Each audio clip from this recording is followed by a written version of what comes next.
Pisa no chão com coragem e com poder. O poder de Deus é fogo, Satanás tem que correr. Oba! Pisa no chão com coragem e com poder. Pisa no chão com coragem e com poder. Pisa no chão com coragem e com poder. O poder de Deus é fogo, Satanás tem que correr. Põe um anjo aqui, Senhor, põe um anjo lá. Põe um lá na porta e outro no altar. Põe um anjo aqui, Senhor, põe um anjo lá. Põe um lá na porta e outro no altar. Tu és maravilhoso, Jesus. Tu és maravilhoso, Jesus.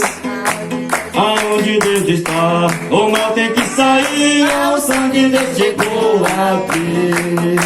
A unção de Deus chegou aqui. Com certeza, irmão. A unção de Deus chegou aqui. Aonde Deus está, o mal tem que sair. A unção de Deus chegou aqui. O Evangelho é o poder de Deus. O Evangelho é o poder de Deus. O Evangelho é o poder de Deus que salva o homem do pecado seu. O Evangelho que salvava o brasileiro e nós de feiticeiro, pai de santo saravá. Ainda hoje até padre se abatia e pregando o Evangelho que Jesus mandou pregar. Não sou daqui, não tem pra ficar. Somos lá do céu do Senhor Jeová. Vamos comprar o pelo sangue de Jesus, vertido na cruz pra nos dar a salvação.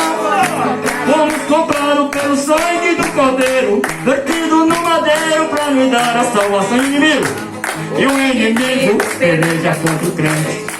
E o inimigo peleja contra o crente. Não vence não, irmão Júnior. Não vence não, irmão, com aquele crente que tem o Deus do Senhor. Não vence não, irmão.